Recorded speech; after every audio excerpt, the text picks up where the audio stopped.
오늘은 우리 성도들과 함께 사랑에 대해서 나누어 보려고 합니다. 특별히 우리 주님께서 서로 사랑하라 하신 말씀을 여러분들이 잘 아신 요한 1서의 말씀을 통해서 우리 마음속에 다시 한번 새김질을 하시기를 바랍니다. 사랑이라는 단어는 제가 설명하지 않아도 모든 사람들이 가장 귀히 여기고 최고의 가치로 여기는 그런 단어입니다. 인류 생활에 있어서 최고, 최선, 최상 그렇게 표현할 만큼 사랑이 없어지면 모든 것이 의미를 상실하게 될 만큼 중요한, 그리고 우리 삶에 있어서 아주 소중한 그런 단어입니다. 사랑할 때 모든 것에 의미가 주어지고 부족한 모든 것이 덮어지기 때문입니다.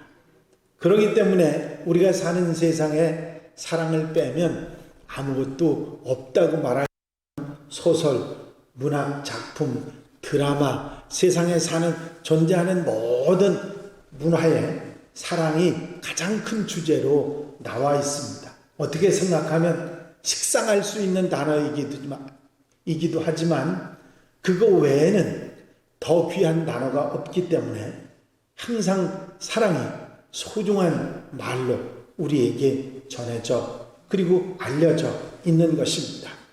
사랑이 있어서 살고, 사랑이 있어서 의미가 있고, 사랑이 있어서 소생하는 힘을 얻고, 사랑이 있어서 병도 치유되는 놀라운 역사들이 있기 때문입니다. 심지어는 죽음이라 할지라도 사랑이 있으면 기쁘게 받아들이는 그런 경우도 있고, 사랑에 감격하면 죽음도 두렵지 않은 그런 힘과 위력이 있는 것이 사랑입니다. 여러분, 우리가 믿고 따르는 우리 주님 예수 그리스도를 한마디로 표현하는 단어가 바로 사랑입니다. 성경도 한마디로 말한다면 하나님의 사랑이지요. 기독교는 사랑을 제외하고는 생각할 수 없을 만큼 사랑이 중요한 위치를 차지하고 있습니다. 그런데 우리가 가슴 깊이 새겨야 할 참 사랑은 하나님을 향한 우리의 사랑이나 인간이 인간을 향한 그런 사랑이 아니라 우리를 향한 하나님의 사랑이 가장 중요하고 가장 의미 있는 참 사랑이라고 하는 사실입니다. 본문 10절 말씀에는 참 사랑에 대한 증거를 하고 있습니다. 사랑은 여기 있으니 우리가 하나님을 사랑한 것이 아니요 오직 하나님이 우리를 사랑한 것이다. 참 사랑은 우리의 죄 때문에 진노하신 하나님께서 우리를 벌하는 대신 외아들을 희생제물로 내주신 데서 나타났고 사랑의 극치를 보여주신 것입니다. 본문 12절 말씀은 우리가 서로 사랑할 때 하나님께서 우리 안에 사신다고 표현하고 있습니다. 우리 속에 있는 하나님의 사랑을 더욱 강하게 만들어 주는 것이죠. 그래서 서로 사랑해야 되는 줄로 믿습니다. 13절에서는 성령을 보내주셔서 우리가 하나님께 함께 살고 하나님께서 우리와 함께 계시다고 하는 것을 증명하고 있는 것이 바로 13절에 말씀하고 15절에 누구든지 예수 그리스도가 하나님의 아들이신 것을 믿고 고백하면 하나님께서 그 사랑 안에 그 사람 안에 거하시고 그 사람은 하나님과 함께 사는 것이다. 그렇게 말씀하고 있습니다. 16절 이하에서는 다시 한번 하나님의 사랑을 강조하고 있습니다.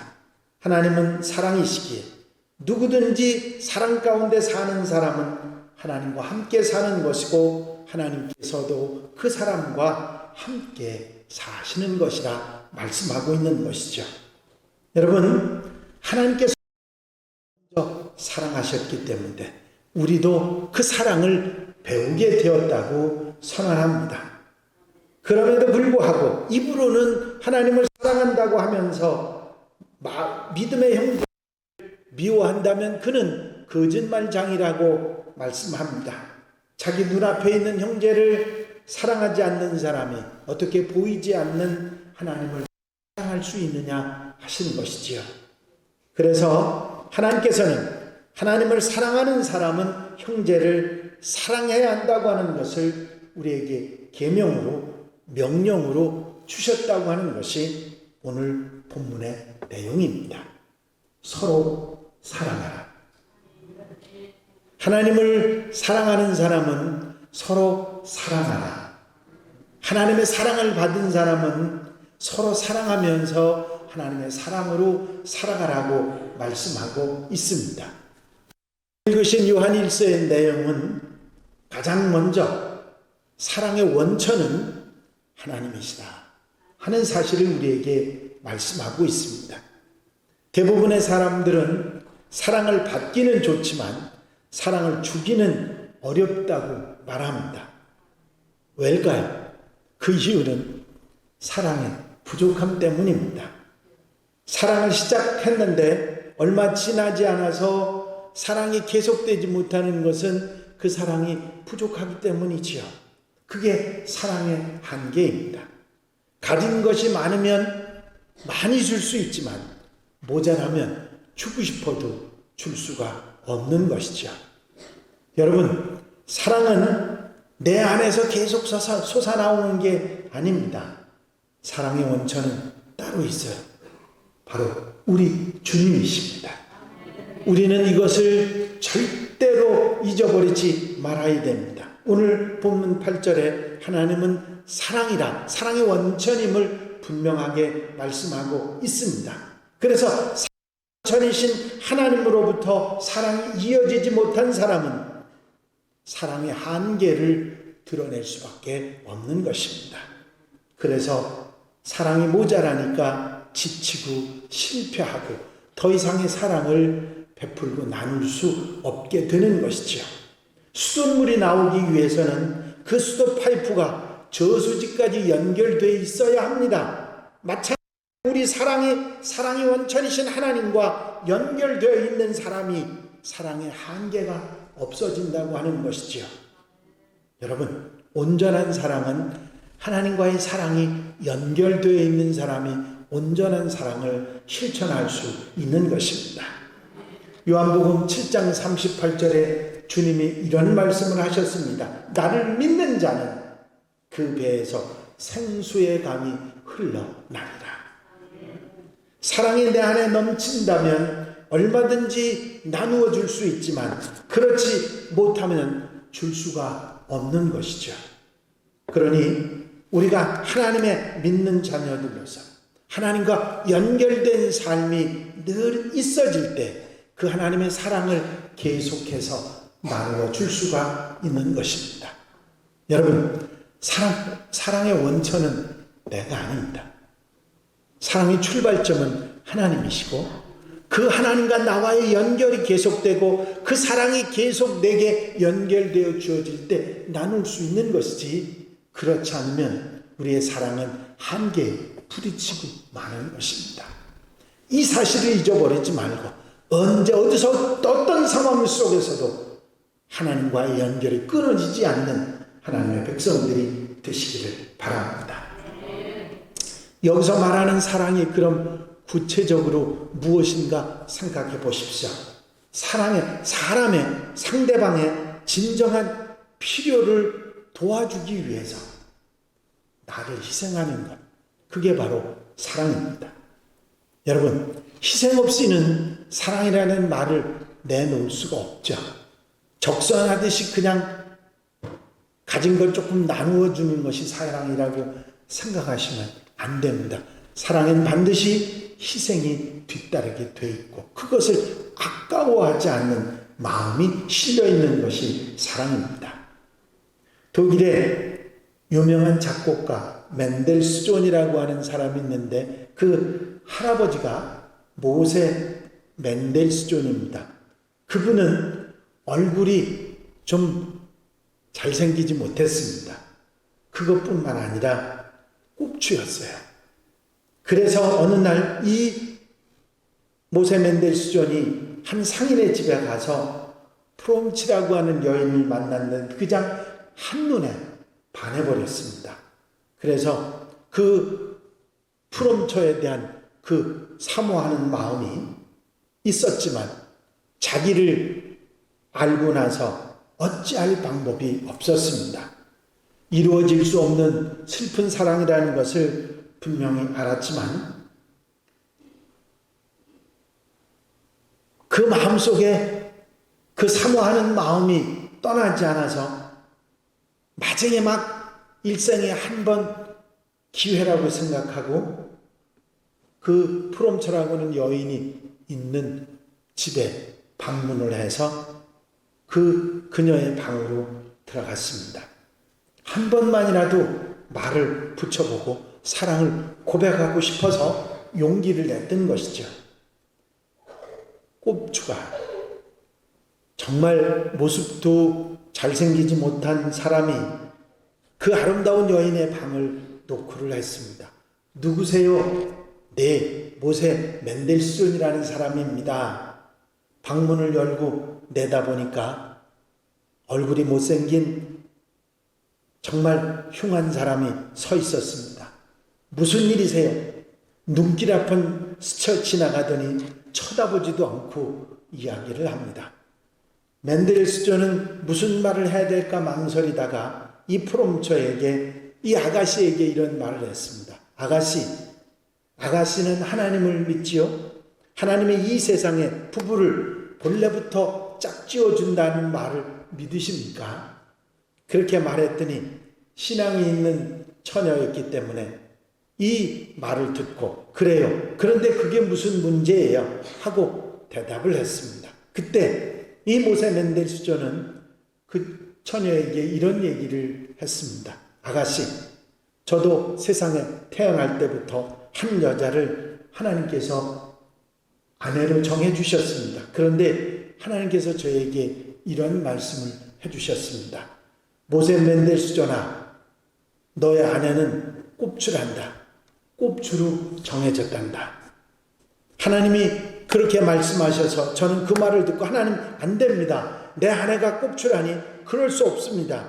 제 배우자는 아름답게 만들어주시고 차라리 나를 꼽주로 만들어주세요. 하나님 그렇게 하나님께 말씀드렸더니 하나님께서 오냐 그러시고 제가 꼽주가 되고 제 배우자는 아름다운 여인이 됐답니다. 그러면서 그 여인을 바라보면서 눈물을 흘립니다. 그 말을 들은 이 프롬처라고 하는 처녀가 순간 차갑고 냉랭했던 가슴이 무너져 내리면서 감동을 해서 아무 말도 없이 눈물만 글썽이고 있는 모세 멘델스존의 손을 잡았고 결국 이 두 사람은 결혼을 하고 유명한 작곡가 멘델스존이 태어났다고 합니다. 내 배우자를 꼽주로 만들기보다는 나를 꼽주로 만들어 주십시오. 그래서 자기가 꼽주가 됐다는 것입니다. 여러분, 사랑이라고 하는 것을 다른 말로 표현하면 희생입니다. 모든 것을 내주어도 아깝지 않은 것, 그것이 사랑인 것이죠. 상대방이 받아야 될 부끄러움을, 그 아픔을 내가 대신하겠다고 하는 그것이 사랑인 것이죠. 하나님께서는 이런 희생의 사랑을 먼저 보여주셨습니다. 오늘 본문 10절 말씀에 보면 사랑은 여기 있으니 우리가 하나님을 사랑한 것이 아니요 오직 하나님이 우리를 사랑하사 우리 죄를 위하여 화목제로 그 아들을 보내셨음이니라 말씀하고 있습니다. 19절에도 보면 우리가 사랑함은 그가 먼저 우리를 사랑하셨음이라 기록하고 있는 것입니다. 사실 인간은 스스로 하나님을 먼저 사랑할 수가 없습니다. 왜냐하면 우리는 죄인이기 때문이지요. 하나님께서 우리를 먼저 사랑하셨다고 하는 이 진리는 하나님의 사랑을 성실한 인생들에게, 하나님의 사랑을 잃어버린 사람들에게 진짜 참 사랑을 일깨워주는 말씀입니다. 여러분, 하나님의 사랑은 먼저 우리를 사랑하신 사랑이고 그 하나님의 사랑은 만세전에 우리에게 주신 사랑인 줄로 믿습니다. 더욱 감사한 일은 로마서 5장 8절에 보면 우리의 신분이 어떤 상태일 때 하나님의 사랑이 임했는지를 말해줍니다. 우리가 아직 죄인 되었을 때 그리스도께서 우리를 위하여 죽으심으로 하나님께서 우리에게 대한 자기의 사랑을 확증하셨느니라. 우리가 아직 죄 가운데 있을 때, 용납될 수 없고 부패하고 더러운 자리에 헤맬 때, 구원받을 만한 자격이 하나도 없을 그때 이미 하나님이 우리를 사랑하셨고 그렇게 말씀하고 있는 것입니다. 하나님의 사랑은 희생의 사랑이고 무조건적인 사랑이고 먼저 하신 사랑이신 것입니다.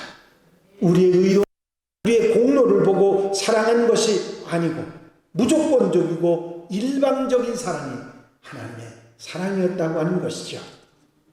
여러분, 우리는 하나님의 사랑을 받은 아무 자격도 없는데 하나님의 사랑을 값없이 받은 하나님의 백성이 된 줄로 믿습니다. 오늘 우리가 이 자리에 있는 것은 하나님의 사람으로 있는 것은 하나님의 주권적인 사랑, 무조건적인 사랑, 희생의 사랑 때문인 것입니다. 어떤 조건을 따져서 하나님 우리를 사랑하신다고 하면 우리 모두는 하나님의 사랑을 받을 수 없는 무자격자라고 말해야 될 것입니다. 그런데 하나님께서 우리를 사랑하셨다고 하는 것은, 우리를 사랑하신다고 하는 것은 우리가 받은 최고의 축복인 줄로 믿습니다. 이런 하나님의 사랑에서 누구도 우리와 끊을 수 없다고 성경은 증거합니다. 로마서 8장에 내가 확신하노니 사망이나 생명이나 천사들이나 권세자들이나 현재일이나 장래일이나 능력이나 높음이나 깊음이나 다른 아무 피조물이라도 우리를 우리 주 그리스도 예수 안에서 있는 하나님의 사랑에서 끊을 수 없으리라.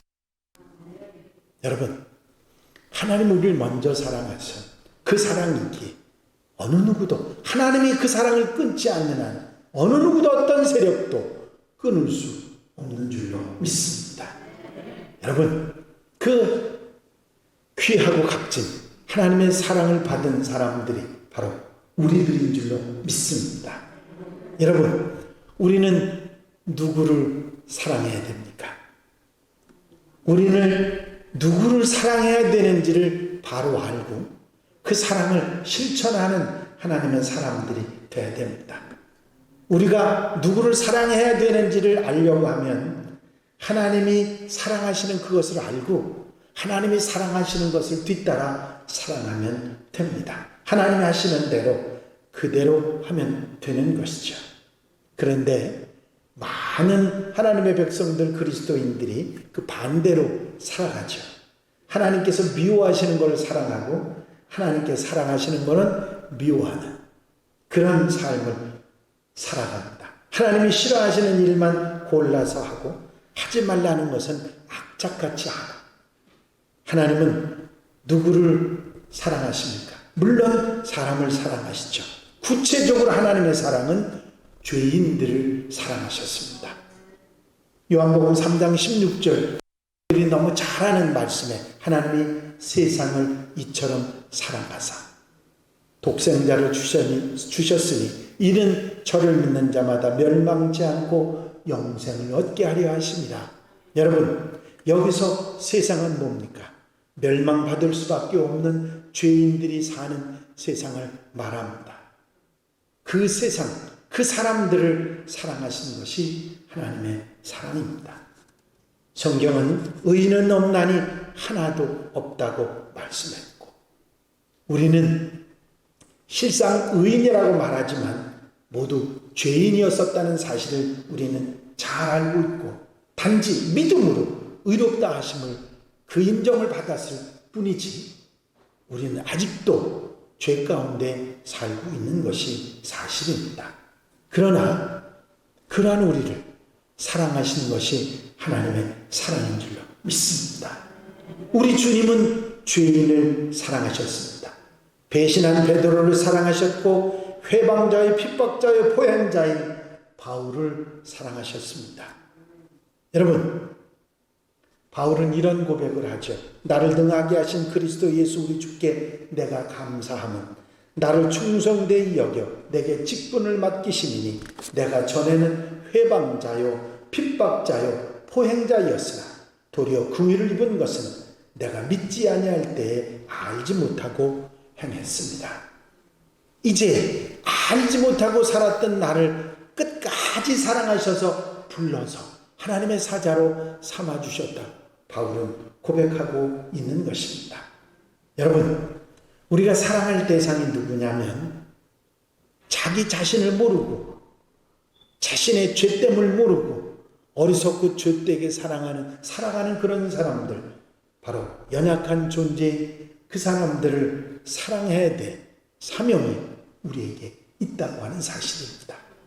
여러분, 우리가 사랑하고 복음을 전해야 될 대상은 내 마음에 드는 사람이 아닙니다. 내가 좋아하는 사람이 아닙니다. 내가 싫어하고 미워하고 상대하기 싫은 죄인들입니다. 여러분, 서로 사랑하라고 하는 말씀은 믿음의 사람들, 아끼고 사랑할 수 있는 사람들만 사랑하라고 하신 계명이 아닌 것입니다. 여러분, 사랑하며 사시기 바랍니다. 이 말씀을 듣고 보니까 우리는 사랑하기 어렵겠다, 그런 마음이 아마 드실 겁니다. 그렇죠. 우리는 사랑하기 어렵습니다. 내 안에 계신 그리스도께서 사랑하셔야 되고 내 안에 계신 성령께서 사랑하셔야 사랑할 수 있는 사람들입니다. 부족하니까요. 허물이 있어도 부족해도 있는 그대로의 모습을 사랑할 수 있는 그런 사랑의 사람, 그런 하나님의 사람으로 더 거듭나고 더 성장하는 하나님의 백성들이 되시기를 바랍니다. 일본 분 중에 가가와 도요이코라고 하는 훌륭한 신앙인이 있습니다. 일본이 낳은 정말 대단한 성자라고 하는 분이지요. 일본이 낳은 대단한 분인데 빈민촌의 작은 예수라고 하는 별명이 붙었던 분이고 장로교 목사님이기도 한 분입니다. 그분의 글을 읽고 감동을 받았던 분들이 많으실 텐데 그분은 시장 아버지와 첩이었던 기생 어머니 사이에 태어납니다.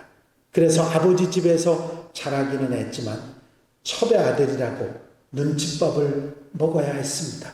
본처의 자식들로부터 온갖 멸시와 천대를 받았습니다.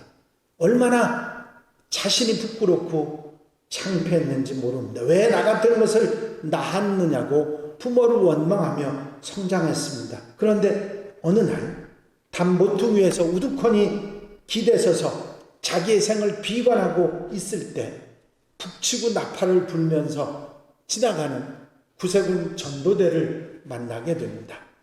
저들이 전도하며 외칩니다. 하나님은 누구든지 사랑하십니다. 하나님은 모든 사랑을 사랑하십니다. 가가와 도요이토는 그들 가까이 가서 이렇게 물었습니다. 기생의 아들도 사랑하시나요?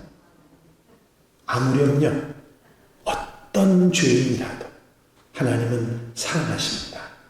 그 말 한마디에 그분은 그리스도인이 됐고 나중에 목사님이 되셔서 온갖 사랑을 실천하는 빈민촌의 예수가 됐다고 합니다. 그분의 글 가운데는 나는 기생의 아들이 아니고 하나님의 아들이라 하는 말이 간간히 나타나고 있습니다. 여러분, 하나님의 아들이라고 하는 그 의식이, 그 확실한 마음이, 믿음이, 그 감격이 가가와 도요이과를 그리스도로, 작은 예수로 만들었다고 하는 사실입니다. 여러분, 하나님은 여러분을 사랑하십니다. 조건 없이, 이유 없이 여러분을 사랑하십니다. 그 사랑을 여러분도 나누어야 합니다. 그것이 그리스도인이고 하나님께 부름받은 하나님의 사람들입니다. 여러분, 우리의 사랑은 어떻게 사랑해야 되는가? 마태복음 22장엔 그런 말씀이 나와 있습니다. 예수께서 가라사대 내 마음을 다하고 목숨을 다하고 뜻을 다하여 주 너의 하나님을 사랑하라. 이것이 크고 첫째 되는 계명이요 둘째는 그와 같으니 내 이웃을 내 몸과 같이 사랑하라 하셨으니. 여러분, 사랑에는 질서가 있죠. 먼저는 하나님을 사랑하는 것입니다. 하나님을 사랑하는 방법이 어떤 것이냐? 어려운 것이 아닙니다. 예배와 순종이죠. 구약서부터 신약성경까지 계속해서 믿음의 사람들이 보여주는 것이 두 가지가 있어요. 그게 뭐냐면 믿음과 순종입니다. 그것이 하나님을 사랑하는 방법이죠. 예배는 하나님을 만나고 자신을 하나님께 드리는 것이고, 순종은 믿음대로 사는 것입니다. 아멘. 그것이 하나님의 사람들의 삶의 모습인 것이죠. 이렇게 하나님을 먼저 사랑해야 되고, 두 번째는 이웃사랑입니다. 여러분, 이웃사랑이라는 말을 할 때 가장 먼저 튀어나오는 이야기가 선한 사마리아인의 비유입니다. 여러분, 우리 삶 속에서 사랑하는 사람, 그리고 사랑을 실천하는 사람이 우리 그리스도인들, 하나님의 백성들이 되어야 될 줄로 믿습니다. 사실 코로나 전국이 지나가면서 우리는 정말 힘든 시기를 지나왔습니다. 특별히 사랑을 실천하는 모습에 있어서는 그야말로 정말 부끄러운 모습으로 살아오지 않았나, 그런 생각을 해봅니다. 여러분, 사랑하며 사시기 바랍니다. 교회 안에서도 교회 밖에서도 사랑하며 사는 우리의 모습이 되어져 나갈 때 우리는 그때부터 하나님의 사람으로, 하나님의 자녀로 살아갈 수 있는 줄로 믿습니다. 여러분, 여러분들이 교회에 나오셨는데 교회에 나오시면 모두 사랑스러운 사람들, 그런 분들만 계십니까? 아닙니다. 교회 안이든 교회 밖이든 내 마음에 들지 않는 사람, 싫어하는 사람도 있습니다. 때로는 주는 것 없이 미운 사람들도 있는 것이지요. 여러분, 그런 모든 사람들을 우리 주님이 사랑하셨듯이 우리도 따라서 사랑하며 살아야 될 줄로 믿습니다. 이게 바로 우리가 받은 사랑 명령입니다. 여러분, 사랑은 우리가 해도 되고 안 해도 되는 권고사항이 아니고 반드시 하나님의 사람으로서 실천해야 될 최대의 사명입니다. 이것은 우리가 잊어버려서는 안 되는 것이죠. 하나님의 사람에게서 가장 먼저 나타나 보여야 할 삶의 모습은 사랑입니다. 여러분, 사랑하며 사는 성도들 되시기를 바랍니다. 근본적으로 사람에게 사랑의 모습이 많이 넘치는 사람도 있지만 그렇지 못한 사람도 있는 것이 사실입니다. 하지만 우리가 하나님의 백성이기에, 하나님의 사람이기에 우리는 하나님의 사랑을 받아서 하나님이 사랑하셨던 그 사람들을 사랑할 마음이 우리 속에 일어나고 그렇게 실천하며 사는 하나님의 백성들이 되어야 될 줄로 믿습니다. 아이, 목사, 나는 좋아하는 사람들만 사랑하고 살래. 근데요, 그런 사람들이 그렇게 흔하던가요? 그렇지 않습니다. 여러분, 우리가 품기 시작할 때 모두 다 사랑할 수 있는 사람이 될 줄로 믿습니다. 여러분, 하나님과 연결되어 있지 않는 사람은 어떤 의미에서는 진정한 사랑이라고 말할 수 없고, 하나님의 사랑으로 사랑하지 못하는 사랑은 그저 이기적인 인간적인 사랑일 뿐입니다. 여러분, 제가 이런 얘기를 하면 꼭 한마디 하는 사람들이 있습니다. 뭐라고 하냐면, 아니 목사님, 내 마음에 우러나지 않는데 어떻게 사랑합니까? 그 사랑은 가식적인 사랑이 아닙니까? 아닙니다. 불구하고 사랑이 하나님 사랑이에요. 그럼에도 불구하고 사랑하시는 것이 하나님의 사랑이고 그 사랑을 닮아야 하는 것이 우리 사랑이야 되는 줄로 믿습니다. 우리 마음속에 우러나는 사랑은, 우러나고 정말 저절로 할 수 있는 사랑은 이기적인 사랑이죠.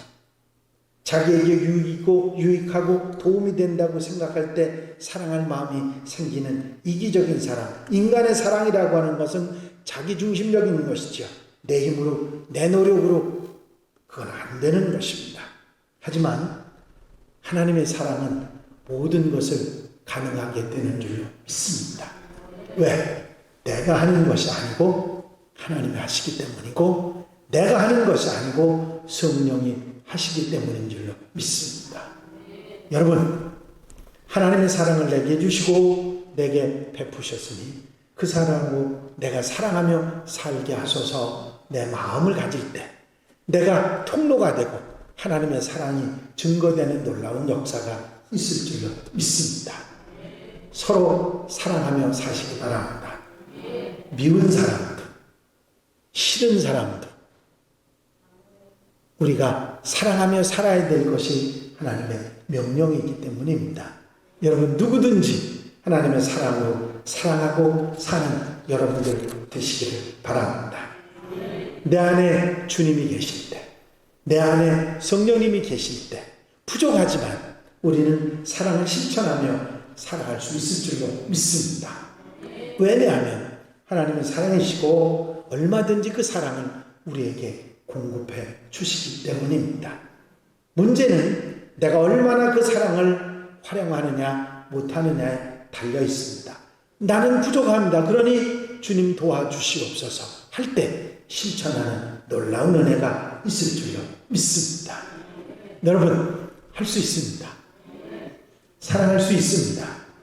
나는 못하지만 내 안에 계신 주님께서, 나와 함께 하신 성령께서 그 사랑을 우리에게 주실 때 얼마든지 실천할 수 있다 믿고 사랑을 실천하며 사는 하나님의 백성들이 되시기를 바랍니다. 사랑의 조건이 있습니까? 아무도 대답을 안 하시네. 사랑의 조건이 없습니다. 참 힘든 사랑을 제가 여러분들에게 이야기했어요. 그 힘든 사랑을 우리가 받았습니다. 아무 이유 없이, 아무 조건 없이 우리가 받았으니 그 받은 사랑을 나누고 사는 성도들 되시기를 바랍니다. 또 한 가지 물을 말이 있죠. 너는 그렇게 산다. 그렇죠? 저도 못하죠.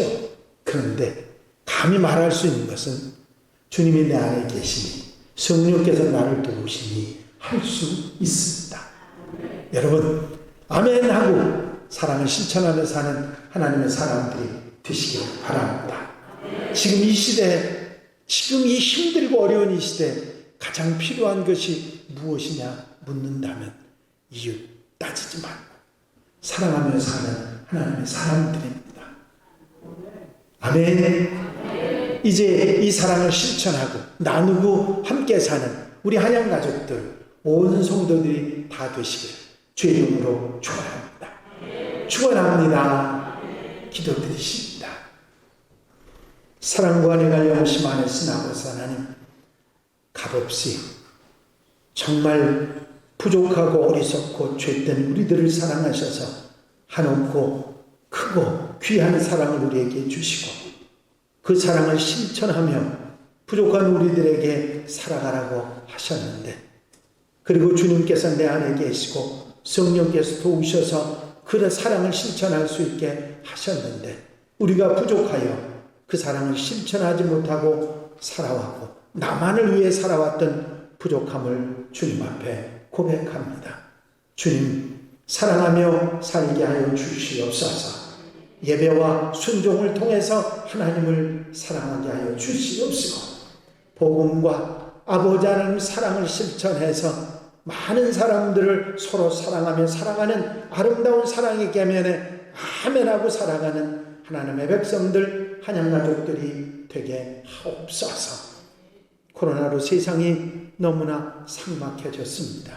사람들이 사람들을 의심하고 불신하고, 정말 세상이 삭막해진 세상 속에서 가장 필요한 것이 주님의 사랑이신 것을 믿고 실천하며 사는 저희들이 되게 하옵소서. 허락하여 주실 줄로 믿사옵고 예수 그리스도의 이름으로 기도하옵나이다.